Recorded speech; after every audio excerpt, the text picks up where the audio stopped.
alhamdulillah kita ini masih punya pelajaran dari pelajaran yang paling tua yang diberikan Allah kepada manusia. Jadi bulan puasa ini adalah pelajaran lama yang selalu diajarkan kepada manusia. Makanya Allah menyatakan dalam firman-Nya, kama kutiba 'alal ladzina min qablikum, seperti orang dulu aku wajibkan puasa. Jadi yang puasa itu bukan cuma generasi kita, orang dulu juga disuruh puasa. Nabi Adam puasa dikenal dengan nama Ayyamul Bid sama Ayyamus Sud, hari terang, tanggal 13, 14, 15 rembulan, 27, 28, 29 rembulan. Nabi Idris diajari puasa, tapi tidak bernyawa makanannya, mutih kalau orang sekarang. Nabi Nuh motong kayu sampai membuat kayu dalam keadaan puasa.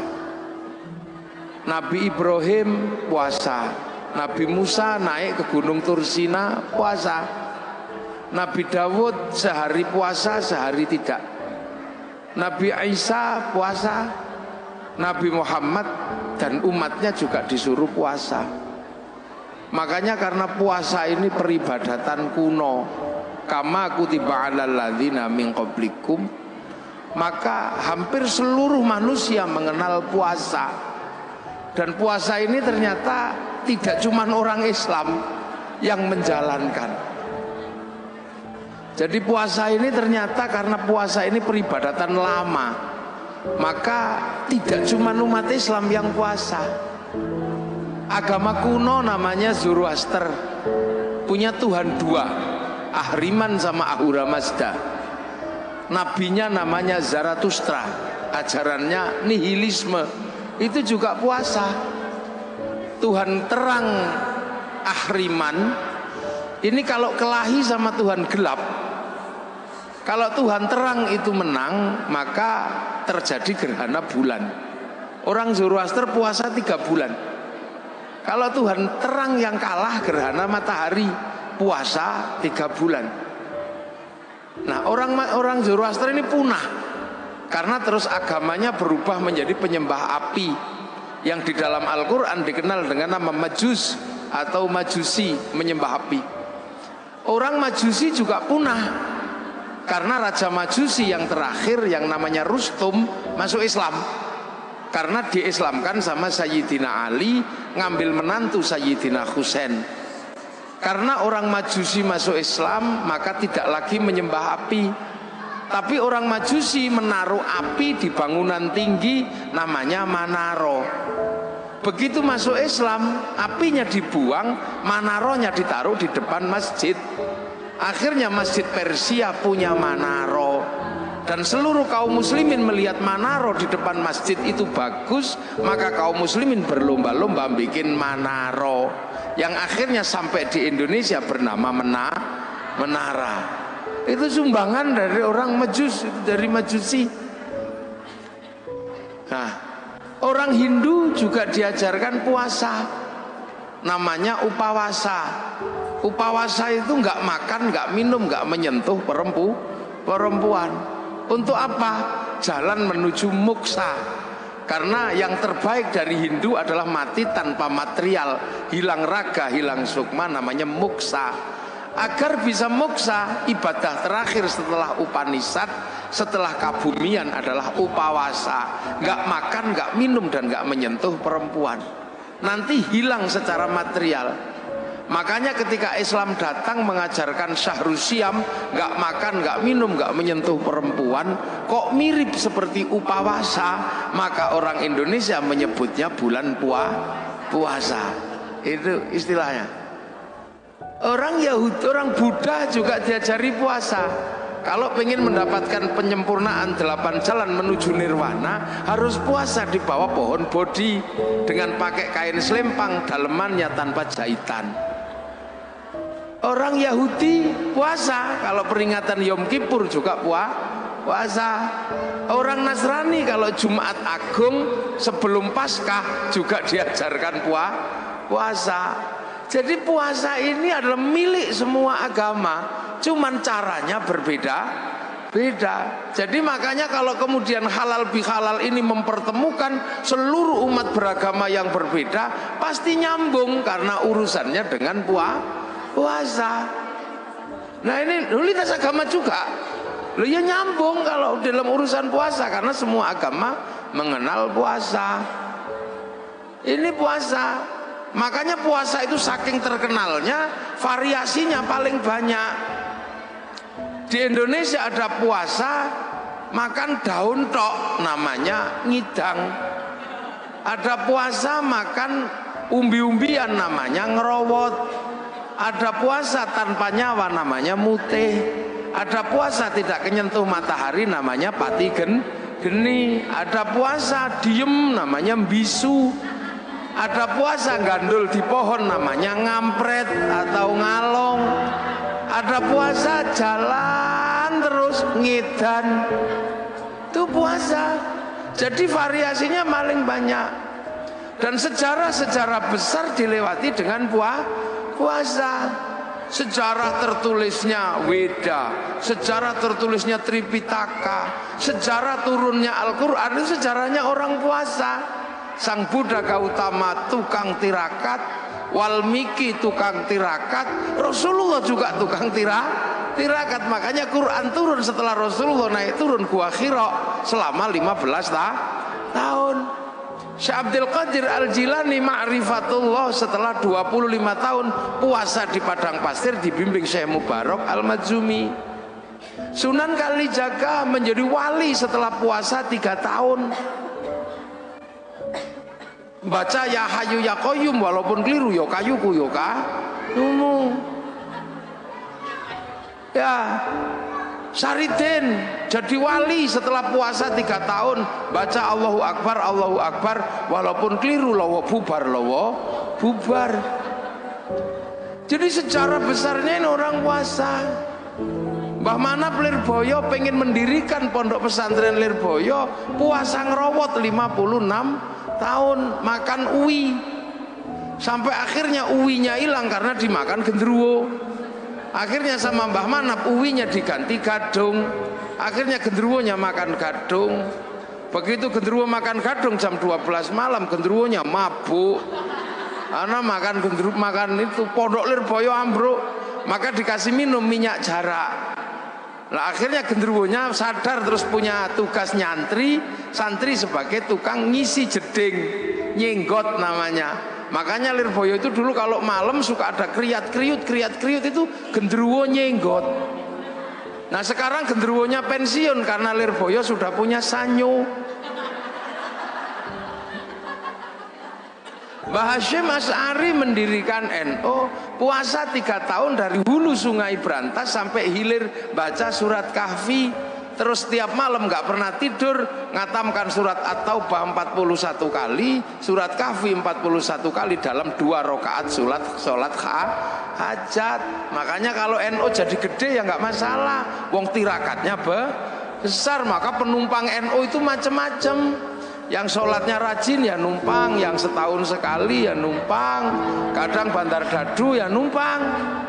Itu NU apa aja numpang. Makanya tapi karena kendaraan besar jalannya pelan, nggak bisa was-was gitu. Makanya NU sering disalib kendaraan kecil-kecil, wes gitu, tapi penumpangnya kecil. Yang naik yang cingkrang tok gitu. Yang naik yang jenggoten tok, yang nggak jenggoten nggak boleh naik. Tapi karena larinya cepet was-was sering nabrak, dikit-dikit tabrakan bruk, nabrak sapi, bruk, nabrak apa gitu. NU biasa. Ya, Ki Gede Pemanahan ketika pengen membangun alas mentau disuruh puasa 20 tahun sama Sunan Kalijaga. Akhirnya puasa di Bang Lampir Gunung Kidul, pantat bekas puasanya sampai batunya dekok. Punya anak Danang Sutawijaya mbubak alas mentau mendirikan Mataram 1758 dipecah oleh Belanda jadi Jogja sama Solo jadi Giyanti. Akhirnya Jogja jadi Amangkubuanan Pakualaman, Solo Mangkunegaran Kasunanan. Ki Ageng Pengging pengen punya anak jadi raja, puasa 7 tahun, lahir Joko Tingkir. Gitu.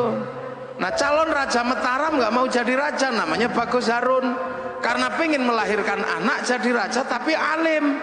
Maka Bagus Harun keluar dari kerajaan, puasa di daerah Pagotan Ponorogo, belakang pabrik gula. Tirakan di samping sumur. Sumur yang dipuasani naiknya airnya 7 meter pas 27 Ramadan. Oh aku untuk Lailatul Qadar. Karena sumur yang menghasilkan Lailatul Qadar, maka sumurnya disebut sumur Sewu Wulan. Orang sekarang menyebutnya Sewulan, maka kampungnya dikenal dengan kampung Sewulan. Raden Bagus Harun punya anak, ganasnya luar biasa, perempuan, fatayat. Enggak ada yang berani nikahi dia saking kerasnya, sampai dikenal dengan nama Nyi Ageng Alap. Enggak ada yang berani nikah, dinikahi Raden Santri, punya anak Mbah Maktum, lahir punya anak Mbah Maklum, Mbah Tafsirano, ada Mbah Kolyub, ada Mbah Ilyas, nikah punya anak Mbah Nafiqoh, perempuan galaknya luar biasa. Enggak ada yang berani nikah, dinikah sama Kiai Hashim Asy'ari, nikah sama Nyai lahir Kiai Wahid Hashim, nikah sama Nyai Solikah binti Bisri Sansuri, lahir anak Abdurrahman Wahid, seorang presiden Indonesia walaupun 2 tahun. Nah, ini tirakat semua mboknya itu dulu. Di Jogja ada orang nggak terlalu pinter namanya Sukirah, pengen punya anak jadi raja, padahal bukan keturunan raja. Tetangganya cuma bilang paling kamu nanti jadi rajanya ketoprak anakmu. Tapi nekat puasa Bu Sukira 9 bulan, pengen punya anak jadi raja. Ya Allah, ya Allah. Keluar anaknya laki-laki jemblok keriting, dikasih nama Soeharto, jadi presiden 32 tahun. Loh itu makanya dulu orang itu kalau punya hajat besar, senjatanya puasa. Laki-laki mencintai perempuan paling cantik Safatayat, kok ditolak? Puasa kalau laki-laki dulu, iya. Masuk masjid baca ya Rahmanu ya Rahim 7 hari 7 malam, I love you. Kalau nggak percaya dibalik, perempuan mencintai laki-laki paling ganteng, puasa baca ya Rahmanu ya Rahim. Kalau nggak santri cari pohon besar, bacanya Sunan Mata Kaji Hajiku Jaran goyang tak goyang ya I love you. Loh itu puasa. Jadi puasa itu menghasilkan energi yang aneh. Orang pengen kuat, puasa baca la haula wala quwata illa billah. Tapi juga bisa kuat baca Sunan Mata Kaji Hajiku Bandung Bondo. Puasa. Pengen kaya, puasa bisa ya Fatahu ya Rozak sholat duha. Kalau nggak mau ya Fatahu ya Rozak, puasa di Gunung Kawi, pulang ya kaya. Dia puasa. Loh makanya puasa ini punya energi yang universal. Tidak perlu Islam, tidak perlu baik, seperti yang dinyatakan oleh Yai Said. Hikmah itu tidak pandang bulu, dan puasa itu mampu melahirkan hikmah tersendiri. Dukun santet kalau puasanya kuat, santetnya juga teksek dia. Makanya ini puasa. Dulu nenek moyang kita hobinya puasa, dan yang ngerti puasa bukan cuman manusia, ayam juga ngerti puasa. Ayam itu kalau mau neteskan telurnya puasa 21 hari, telurnya netes. Ulat kalau mau terbang jadi kupu-kupu puasa, jadi kepompong, nanti terbang jadi kupu-kupu. Ular kalau mau ganti kulit puasa 41 hari. Mudah-mudahan puasa kita seperti puasa ulat, habis puasa terbang jadi kupu-kupu. Jangan kayak puasanya ular, habis keluar ular lagi. Habis ganti kulit ular lagi. Nenek moyang kita kuat-kuat dulu. Iya kuat-kuat. Bisanya cuman Bismillahir Rahmanir Rahim, tapi sakit gigi sembuh. Dukun bayi senjatanya cuman lo kuoto, tapi tirakatnya kuat, bus gitu keluar. Makanya nenek moyang kita nggak ada takutnya. Dan puasa ini bisa pakai apa saja. Santet pakai puasa ya kuat, bahkan cari nomor pun pakai puasa juga tembus. Ini puasa SDSB. Makanya nenek moyang kita ketemu singa, oh gitu singanya, kita cuman lah kalau ke singanya pergi, sakit gigi sembuh. Begitu sekarang orang takut puasa, bismillahirrahmanirrahim basin tok. Lah ya makanya dulu orang tidak pernah takut apapun. Bambu runcing sama tentara nggak takut. Sekarang jangankan sama tentara Belanda, jangankan sama singa, orang sekarang sama melinjo takut.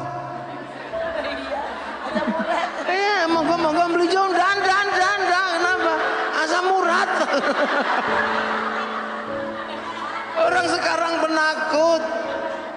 Orang ayam itu makanan manusia, begitu ayamnya pilek, manusianya ketularan. Lu burung. Lah ya, orang sekarang ketemu santan takut. Enggak. Kolesterol. Manusia jadi penakut karena punya senjata dari Allah nggak pernah dipakai. Dengar puasa, puasa lagi. Ya. Akhirnya remuk tubuh manusia modern, rentan sekali manusia modern ini. Akhirnya kalau sudah rentan pasrah sama dokter, masuk rumah sakit. Begitu masuk rumah sakit, dokternya nggak lupa, kamu tak operasi tapi puasa dulu ya. Ayo, dokter mau nangani dengan cara puasa. Loh, makanya kita ini diajarkan puasa. Makanya enak ibu-ibu itu sekarang. Walaupun nggak puasa full, ada puasa enteng-entengan sekarang. Jadi tidak cuma people power yang enteng-entengan. Puasa pun ada enteng-entengan, namanya diet. Diet. Nah, diet kalau keterusan dead. Loh, ini pelajaran dari Allah. Kenapa kita takut? Lu makanya begitu kita ini puasa udah nggak kenal masalah. Lu makanya kekuatan hebat itu muncul dari orang yang bisa puasa. Tapi puasa kita ini beda dengan puasa kesaktian. La'allakum tattaqun. Nah, apa sih la'allakum tattaqun? Agar kita menjadi orang bertakwa. Takwa itu apa? Menghadapkan wajah kemanapun merasa melihat Allah. Kenapa kita bisa merasa melihat Allah? Dengan puasa. Karena dengan puasa ego kita tuh turun. Kenapa? Karena kita ini punya dua elemen. Manusia itu sudah kenal Allah. Wong sebelum turun dari langit sudah dikenalkan. Alastu birabbikum, kamu lupa nggak kalau aku ini Tuhanmu? Nyawa jawab, qalu bala syahidna ya Allah, aku jadi saksi engkau Allah. Fanfukhur ruh, maka ditirup ke dunia. Lah di dunia ditampani oleh daging. Daging apa? Daging yang diproduksi oleh bapak dan ibu dari sisa makanan yang paling bagus, namanya nutfah. Ini kan sari makanan dunia. Punya bapak, punya ibu dicampur, titipkan di rahim ibu. Makanya perempuan itu namanya sawah. Nisaukum harsul lakum, perempuan itu sawah karena tempat menanam. Jadi sampean nggak bisa mengingkari kodrat sebagai tempat menanam. Tempat menanam. Jadi sampean itu sawah. Laki-laki ini yang punya sawah. Makanya sampean laki-laki harus tahu, kalau sawah pengen tanamannya bagus, jangan terlalu banyak sampah dan banyak rumput. Maka perempuan kalau pengen tanamannya bagus, bersihkan seperti sawah tanpa rumput dan tanpa sampah. Agar bersih, kalau sudah tumbuh jerawat, masukin salon. Loh gitu. Perempuan itu harus selalu bersih karena tanamannya biar bagus. Nah itu tugas laki-laki, belikan lipstik, belikan bedak. Tangannya nggak boleh kasar, belikan mesin cuci. Tubuhnya nggak boleh pengap, belikan AC. Loh, makanya qawwamuna 'alan nisa itu nggak boleh dilupakan. Kadang ini nggak disampaikan. kepada seorang laki-laki. Makanya karena kiainya biasanya laki-laki. Itu nggak disampaikan perempuan seperti sawah. Iya, jadi laki-laki ngerti betul ini sawah. Harus benar-benar diperbaiki, tidak boleh kotor, tidak boleh ini. Belikan lipstik yang bagus.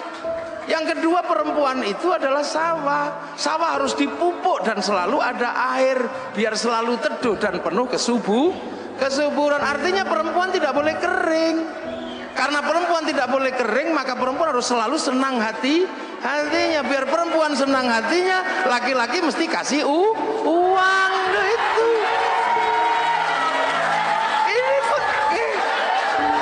Ini sebab pembelajaran buat laki-laki ini.